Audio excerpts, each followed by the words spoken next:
It's Divas That Care Radio. Stories, strategies, and ideas to inspire positive change. Welcome to Divas That Care, a network of women committed to making our world a better place for everyone. This is a global movement for women, by women, engaged in a collaborative effort to create a better world for future generations. To find out more about the movement, visit divasthatcare.com after the show. Right now, though, stay tuned for another jolt of inspiration. Hello, everyone, and welcome back to the Divas That Care. My name is Candace Gish. If this is your very first tuning into the Divas That Care, a huge welcome. We are in our 16th year, and we're listened to in over 34 countries around the world. And it's because of all of our listeners, our tribe, everybody that's tuned in has been really supportive of us. That's why we're able to continue with this program. I'm very excited. I'm going to be reintroducing a past diva to our program. Her name is Dr. Hastie Thompson, and we're very excited to have her. She's going to be in our mini series, and what we're going to be talking about, victory over fear. This powerful series explores what it truly means to move forward despite uncertainty, self-doubt, and life's challenges. Through authentic conversations, personal stories, and practical wisdom, we uncover how courage is built one step at a time. Fear may be loud, but it doesn't have to have the final say. So welcome back, Dr. Hastie. Oh, it's so good to be back. Thanks for having me. Well, I'm very excited to have you, honestly. And I'm very excited to actually be talking about a book that you've just released. But before we do that, would you reintroduce yourself to our listeners today? Absolutely. So I have kind of a unique niche because I work in the world of cornhole, beanbag toss. And so that's actually where I got introduced to working with people on performance. So in the past, when I came on last, I was working on body connection, connection to food, connection to weight and exercise. And I've transformed into working into performance and working with athletes in cornhole of all places. But what's so funny about that is that it introduced me to a whole new level of social connectedness, community, and belonging, and a lot of things that I felt were lacking when I was working with women on their weight. And so it's just been a funny little full circle thing. But I do cornhole commentating. So I'm a broadcaster on ESPN for the American Cornhole League. And then I work with the athletes and the players on performance. Oh my God, that is so funny and really ironic. I was visiting some friends over the weekend and I hadn't played that game in years. And we actually played it in their house, of all Yeah, that's places to great. play it. And I'm like, wow. And then to have this conversation with you, I just think it was just so cute. And I just want to thank you because this is going to be great because it's not something that we ever think about is me with professional cornhole because I thought, oh, it's just a fun thing that you're throwing these bean bags and it was a lot of fun and we were kind of connecting in a way that we haven't connected before through the play. So let's chat a little bit about that and why you decided to get into this. Yeah, it didn't. It happened, so, as things often do. So my husband became really addicted to the sport and he was playing all the time. And then I realized, man, if I don't start playing, I'm never going to see this man. So I started playing. We played in the backyard, but I was like, I'm going to actually have a go at this and compete at the local tournaments because that's what he always wanted to do. And so I started doing that and I fell in love with the game as a psychologist. I started watching some variables unfold before my eyes, things that I had not seen when I was working with women in weight, things like motivation. People had no problem getting to cornhole tournaments. When I was working with women in wellness and health, it was like they had an excuse for everything. And it's not their fault. There's so much nuance around health and wellness. But in cornhole, people would drive through rainstorms. They would be there on a Wednesday night till midnight, even if they had to work at 6 a.m. Like there was no barriers. They were doing it no matter what. It was that important to them and that much Wow. fun. So yeah, it was really interesting. I'm like, what is it about this? This is amazing because I would never have thought that in a million years that it was this big of a thing. I've played it a few times over the years, but I never knew that there was tournaments. I didn't know that a lot of people were involved in this. I just thought, oh, well, somebody's got this game and we're just playing it. Yeah, and I think that's what's interesting to see it from the psychology lens because now, of course, I'm an investigator, right? So I'm watching why is this happening? Why is this becoming something that people are wanting to do on a regular basis? Mhm. And why is it so good at creating community and connection? And there's a lot of reasons. I mean, if you compare it to other sports, you think about the barrier to entry. If you want to be a golfer, it's expensive, right? You have to get Mhm. clubs, you have to go to You have to go to the actual golf places. Like you can't just do it in your backyard. Cornhole, you could theoretically build boards, buy some cheap bags, and you're off and running. You're playing the game. So it attracts everybody and anybody because there's just really low barrier to entry. And then on top of that, it's a 1 pound bag. And if your regulation, it's 27 feet that you're throwing. And so it's not something that gets in the way of anybody doing it. You don't have to be physically fit. You could be my 11-year-old plays with us and throws the distance just like we do. It makes no difference. And when we have our cornhole tournaments, there's people there from as young as 8 and as up to Wow. 80s. And then you look at you're standing side by side, so it's easy to have conversation because you have that parallel, which Yeah. is non-intimidating. And then lastly, it's the pace of play. So you throw a bag, and then you wait, and then after your 4 bags, you wait while your opponent throws back, and now you have time to talk to the person next to you. And then you're not going to play back-to-back games. So in between games, you're also waiting, and that creates a lot of time for social connection. When did this start becoming really popular? During COVID, so that's when the world shut down and the American Cornhole League was pretty much the only sport on ESPN because it was naturally socially distanced. And Really? then, yeah, that was it, right? They couldn't have any other sports. Everything was shut down, but cornhole, they could play. Everyone's far enough apart. So you just have the 4 players on the court. They had a broadcaster far enough away. Oh They my had someone gosh. that would grab the bags, and that's all they needed. Never would I have thought that. This is so cool. And so from there, you've really invested and you really got into this, and obviously your family's involved with this. And then you came up with a book. And I want to talk about that because I know that you're an author of many books now. Why did you decide to write this book?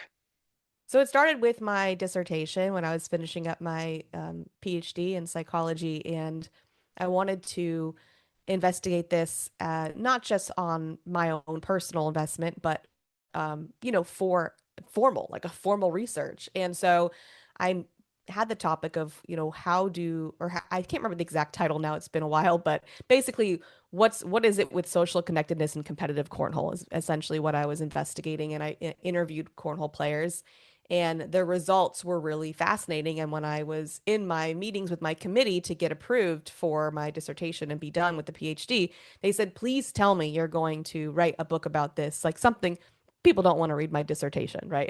It's dry, but like, please tell me you're going to translate this into something that everybody will read and learn about how important connection and play is, and then how well cornhole can provide that. I agree with that. And I can see why people wouldn't read the other one, but would really want to get into this because it is something different. And now that we're chatting, I'm understanding a little bit more. And you were saying that with the background in wellness, and trying to support people, I can see how people with our podcast series here, you know, we're going through a lot of uncertainty and we're going through a lot of challenges in our lives, but maybe doing something like this with our family, having it in our backyard, could bring a smile to our face again. And it Yeah, could it's help us with, just physical challenges too. exactly. It has a lot of facets to it because, well, my entire literature review is on the dangers of disconnection and loneliness and isolation. So there's a ton of research that shows how important it is to connect, not just in your home, not just with your family, but in the community, stepping outside of your normal bubble. And cornhole brings every walk of life into the room. So that's a really cool aspect of it as well. But one of the things I saw when I was working in wellness was that the women were so hyper focused on their weight. They were obsessed with counting their calories. They were making sure they got enough exercise. And it was like all their focus and attention was on improving the body. And even now, we see so much with the obsession with trackers and monitoring everything we do. And we think if we can just control everything to death, then we're guaranteed an outcome. And I understand that we get the illusion that, oh, we're not going to have any uncertainty if we follow all the rules and do everything right. But then we bring in something as silly as cornhole and we say, let's just drop all that. Let's just go and have fun. Let's just throw a bag towards a board and be with people and not worry. Nobody cares what you weigh there. Nobody cares what you're wearing.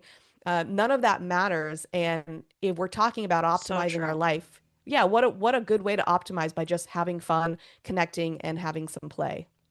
Oh, I love this. How can you encourage, our listeners, because we have listeners all around the world here, how can we encourage them to, maybe start in their backyard and maybe encourage people to come up with tournaments and ways to engage with their neighbors and friends? Yeah, if you're just in your local neighborhood, this is one of the cool things that I love about it because we moved to a new town and you're starting to meet people and we're adults, so it could be a little awkward making friends and like it feels a little weird sometimes to just invite someone over for dinner that you don't really know because what if the conversation doesn't flow or you don't know what they like to eat, etc. So when we would move here, we would just meet people out and about and be like, "Hey, you want to come to the house and throw some bags?" And it was a very easy way to have someone introduced to our space and introduced to us. And if it didn't work out, it's whatever. You threw bags together. It wasn't like we had a dinner date. But it was a nice way to kind of step into that world with someone. And then you can go, okay, this was someone I want to keep hanging out with. And then maybe it's not, no big deal. So we did that. And then if you have people in your neighborhood that you could hang out with, you could invite them over to play cornhole. But my favorite thing is to go to the local tournaments because they're everywhere, all around the world, and you could go and you could find a place to play and meet new people. And it's just the most encouraging, supportive group of people just trying to have some fun. This is so great. How could a person go and find one of those? Is it they just Google that and they could find events in their area? Yeah, so you could go if you're using social media, for example, you could go into the Facebook groups and look for like cornhole in your city. You could go to the American Cornhole League's website, theacl.com, and find something there. They also have an app. And so there's lots of ways that there's lots of apps and things that you can download and find tournaments in your area. And then, I have a Facebook group I call From Couch to Cornhole. And I created it. Oh, I I love that. created, yeah, I created it because I want people to be able to hop in there and be like, hey, I live in such and such. Is there any cornhole stuff near me so I can start playing? And then you can maybe know somebody before you even show up. Oh, okay, this is great. So, Dr. Michelle, how can a person find your book? And, how can they get that? And maybe tell us a little bit about what's in the book. Yeah, so one throw at a time. It's on Amazon or anywhere you can buy books online. And so basically it started out, like I said, of me just kind of wanting to put my dissertation in a more readable format. But when I started writing it, I actually threaded my story throughout it because it really all started when I lost my home in a fire in 2018. And when that happened, we were forced to move to a new community and we didn't know anybody. And it was a really small town that we lived in. And so 90% of the town burnt. So we lost the whole community in one fell swoop. And so it was really hard to build back up after that and be in not only a new town, but be grieving the loss of your normal routine life without it being your choice, right? Waking up one day and it's all gone.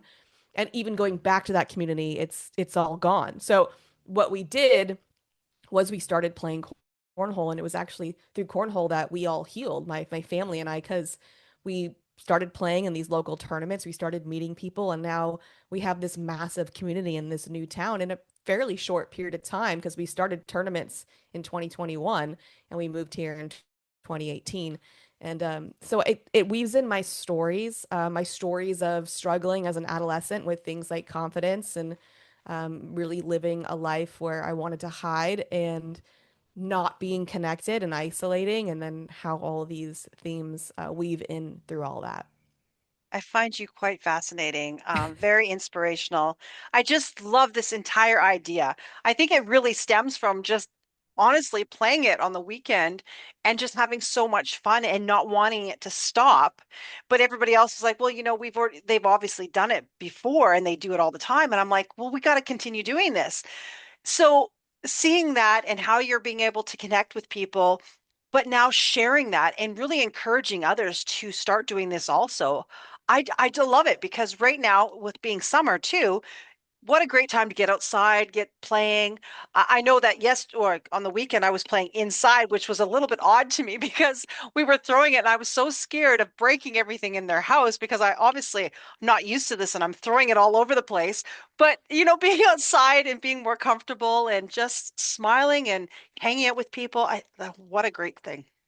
Yeah, and it's great for connecting with families, getting off the screens. My son, he's grown up around it. He's 11 now, but we've been in the industry for, what, 5 years that I've been working for the ACL, traveling around the US, doing events for them. And we run a weekly tournament here in town. And so our son Rome has spent weekends at cornhole tournaments and helped us set up the boards and learned how to throw and watched some of his favorite pros on TV and then got to meet them at events. And now he's, in the summer, we let him come on Wednesdays to our events since it's a late night, so we don't do that during the school week, but he comes now every Wednesday and he plays and he's getting better and people are complimenting his throw and how great his bag is looking and now he's outside when his friends come over and they're playing and it's just something that anybody can do. And that's to me the best part about it is, I'm not going to go to a pickup basketball game. Like I'm just not. Like that's not going to happen. Oh But no, yeah, it's that requires some skill, right? And so it but does. I would, absolutely not be intimidated by something like cornhole. No, and I love it. So can I ask you, how did the name come about? Because a lot of people ask about that, and I find that's kind of a neat thing too. Yeah, the name. So back before we got really serious about it, our bags we purchased just from the local store here in town, and they absolutely did have corn in them. The worst part about that is that if you leave them outside, then the animals eat them. So we were constantly having to replace our bags because the corn was being eaten inside of the bags. But no, once you get to a more serious competitive level, or even just if you want higher quality equipment, it's going to be plastic resin inside the bag. But originally it was corn. So corn in the Okay. bag towards the hole.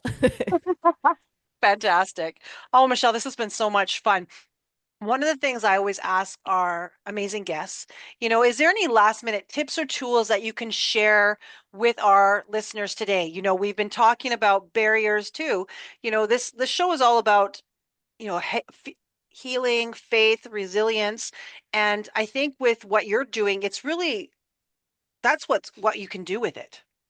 Yeah, I think the theme, if I were to kind of narrow it down, that I've really learned in my life as I've gotten older is that, for a large part of I can't even just say adolescence, a large part of my life going into adulthood, I've really had to control and had to manage and how to had to be really rigid about everything because it created a false sense of safety and security that I needed. And so it was something that served me for a long time, and it made me look on the outside very ambitious, very driven, very successful. But on the inside, it was like a completely.